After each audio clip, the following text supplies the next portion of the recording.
Saudi আরবে জন্ম নিচ্ছে কোরআনে বর্ণিত জাহান্নামের বৃক্ষ জাক্কুম গাছ। পবিত্র আল কোরআনে সূরা আল অকিয়ার 52 নম্বর আয়াতে বলা হয়েছে, এই গাছের ফল হবে জাহান্নামীদের খাদ্য, যা ভক্ষণ করলে পেটের মধ্যে ফুটতে থাকবে গরম উত্তপ্ত পানির মতো। প্রিয় দর্শক, পবিত্র কোরআন রিসার্চ করে এবার বিজ্ঞানীরা খোঁজ পেয়েছে জাহান্নামের সেই জাক্কুম গাছের। তথ্য বলছে মধ্যপ্রাচ্যের অনেক অঞ্চলেই এই বৃক্ষের দেখা মিলেছে। ইসলামিক স্কলাররা বলছে এই ফল জাহান্নামীদের জন্য হওয়ায় দুনিয়ায় এই ফলের অস্তিত্ব স্বাভাবিক নয়। প্রিয় দর্শক, আবারও কোরআনের সত্যতা প্রমাণিত হলো। অবশ্যই একবার আলহামদুলিল্লাহ বলে কমেন্ট করবেন এবং ভিডিওটি বেশি বেশি করে শেয়ার করে সকলকে দেখার সুযোগ করে দিবেন। আপনি যদি মুসলিম হয়ে থাকেন অবশ্যই ভিডিওটি সম্পূর্ণ দেখবেন, কারণ মুসলিমদের জন্য অত্যন্ত জরুরি জাক্কুম ফল সম্পর্কে জানা ও সতর্ক থাকা।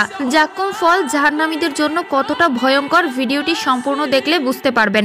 জাক্কুম শব্দটি পবিত্র কোরআনে 4টি সূরায় মোট 8 বার বলা হয়েছে। সূরাগুলো হলো সূরা দুখান, সূরা আস-সাফাত, সূরা ওয়াকিয়া এবং সূরা বনি ইসরাইল। এই সূরাগুলোতে বলা হয়েছে যে কিয়ামতের দিন জাক্কুম হবে জাহান্নামীদের খাবার।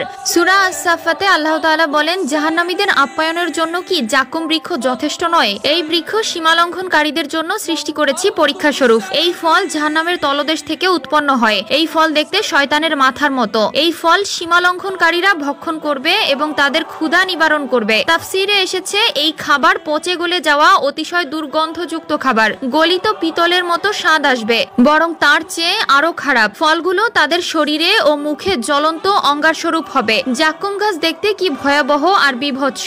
এই গাছ রয়েছে সৌদি আরবের তায়েফ অঞ্চলে। মক্কা থেকে 80 কিলোমিটার দূরে তায়েফ শহর। শহরটির চারদিকে শীতল পাহাড় দ্বারা বেষ্টিত। কয়েক বছর ধরে এই অঞ্চলে জাক্কুম গাছও সমৃদ্ধ হচ্ছে। এটি প্রচুর বড় বড় তীক্ষ্ণ কাঁটাযুক্ত একটি গাছ। পবিত্র কোরআনে সূরা আল অকিয়ার 52 নম্বর আয়াতে বলা হয়েছে, এই গাছের ফল হবে জাহান্নামবাসীদের জন্য খাদ্য স্বরূপ। এই খাবার মূলত জেনাকারী বা ব্যভিচারী নারী পুরুষদের খাওয়ানো হবে। আল্লাহ পাক আমাদের সকলকে জেনা ব্যভিচার থেকে হেফাজত করুক, আমিন। দোজখের তলদেশে গজানো জাক্কুম তীক্ষ্ণ কাঁটাদার ও খুব শক্ত। কাফেরদের আহার করার জন্য দেওয়া হবে।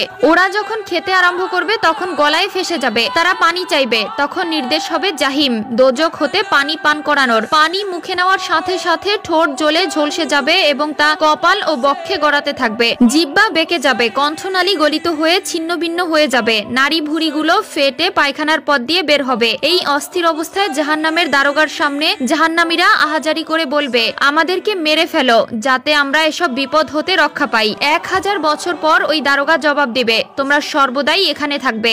এর 1000 বছর পর আল্লাহ তাআলার নিকট প্রার্থনা করবে, হে আল্লাহ, আমাদের প্রাণ নিয়ে নাও এবং তোমার রহমত দ্বারা এই আযাব হতে রক্ষা করো। 1000 বছর পর আল্লাহর দরবার হতে জবাব আসবে, খামোশ, আমার নিকট প্রার্থনা করবে না, তোমাদের এখান হতে বের হওয়ার আর কোনো সুযোগ নেই। সর্বশেষ ওরা বাধ্য হয়ে বলবে, এসো ভাই, সবর করো, ধৈর্য ধারণ করো, কেননা ধৈর্যের ফল উত্তম হয়।